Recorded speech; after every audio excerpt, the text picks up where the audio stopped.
নমস্কাৰ বন্ধুসকল, আজি কাতি বিহুৰ উপলক্ষে আমি মানে ঘৰতে মানে অলপ মানে আয়োজন কৰা হৈছে। আজি কাতি বিহু উপলক্ষে আমি ইয়াতে দিছোঁ বহুতো ধুনীয়াকৈ চাকি বন্তি আমি জ্বলাইছোঁ। কি ধুনীয়াকৈ চাকি বন্তি জ্বলোৱা হৈছে ইয়াতে।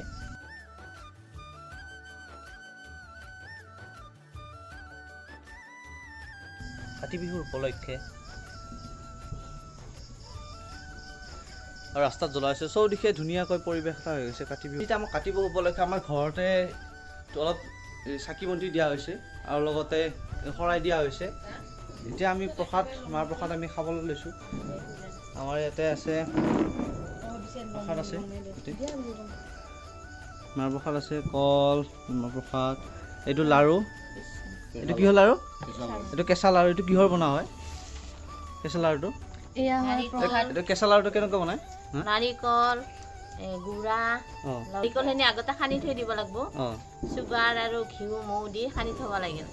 তাৰপিছত গুড়া সানি দিব লাগিল। তাৰপিছত গুড়া সানি উঠি আৰু অলপ গাখীৰ দিব লাগিল। গাখীৰ এনেকৈ দি আৰু লাড়ু বনাই আৰু ঘিউ দিব লাগে। কেনেকুৱা টেষ্টি হৈছে খাই চাওকচোন আপোনালোকে। এতিয়া আমাৰ দেউতাই ক'ব মানে কিছু কাতি বিহু উপলক্ষে অলপ আপোনালোকক ক'ব কথা। যিহেতু আমাৰ অসমবাসী ৰাইজে বিহু তিনিটা পালিছে, গতিকে তিনিটাৰ ভিতৰত আমাৰ এই কাতি বিহুটো আমাৰ কঙালী বিহু বুলি কোৱা হৈছে।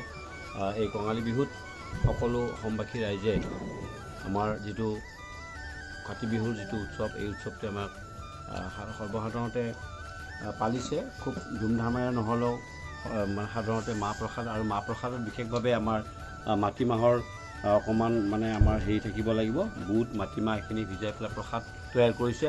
আৰু প্ৰসাদ তৈয়াৰ কৰি আমি ঈশ্বৰৰ ওচৰত অৰ্পণ কৰি আমি ভাগৱত নাম প্ৰসংগ ইত্যাদি আমি গোটেইবিলাক কৰা হৈছে। আৰু বিভিন্ন বেলেগ বেলেগ পন্থাৰ লোকসকলেও আমাৰ এই ঈশ্বৰৰ স্তুতি কৰিছে।